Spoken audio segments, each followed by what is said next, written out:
2018. So that's in there. Thank you very much. I Okay, did not sir. see the sub. Okay, Rick Thompson of Michigan Legalize and Michigan Normal, and the other one I can't really read. That's okay. I have a lot of credits.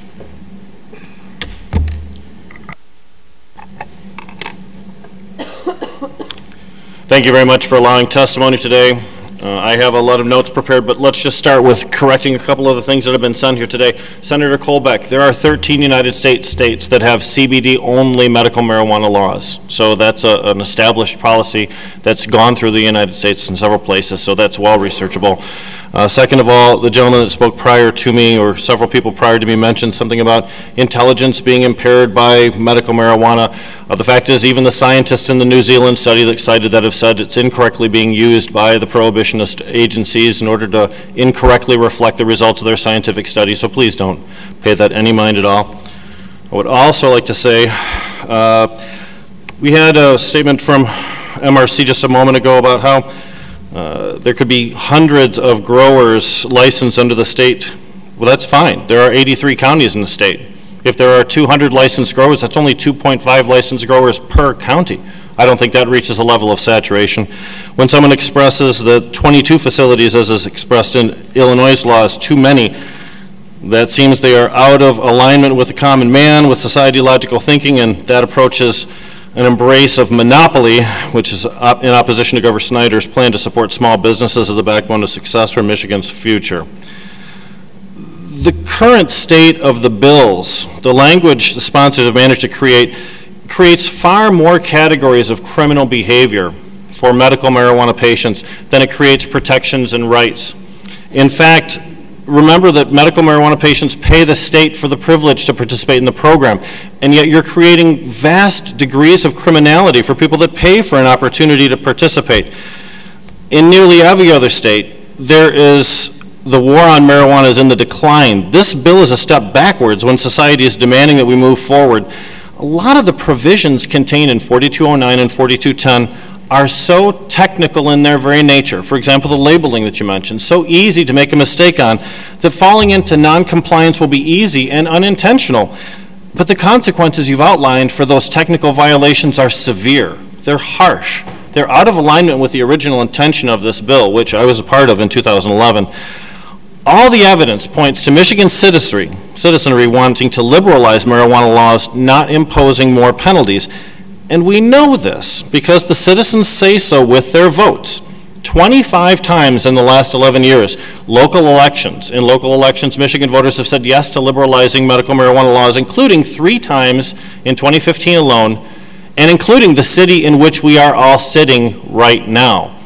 Lansing passed a local legalization proposal that far outstrips what's being proposed by the medical marijuana law, and it was passed by a good majority as well. It seems as if the limited scope contained within 4209 is not embraced by the majority of our citizens.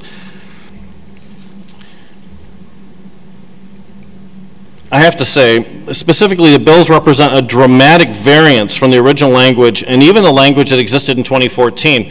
I'd also like to correct something, Senator Jones, that you said that's only partially true. When you say that these bills don't eliminate the caregivers from the system, they do eliminate caregivers from participating in the commercial aspects of the system. You cannot be a caregiver and work at a distribution center. You cannot be a caregiver and work at a cultivation center. You cannot be a caregiver and work in a transportation aspect of this.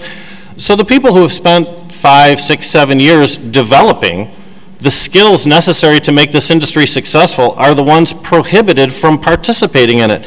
Yeah. That's nonsensical. Sir, I want to correct one thing there. Please. You just can't be a licensee. You can work at one of them. You can't be the licensed owner. Is that in a substitute, by the way, or is that in the original language?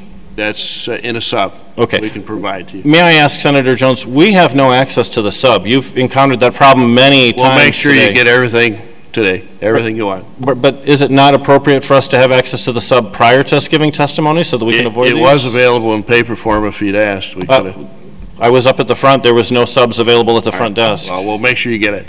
Yeah, but what about the remainder of the people here, though? Everyone should have access to that. Everybody can have it. Something occurred that I did not know was going to happen an hour before 2 people tell me they're going to go to a funeral.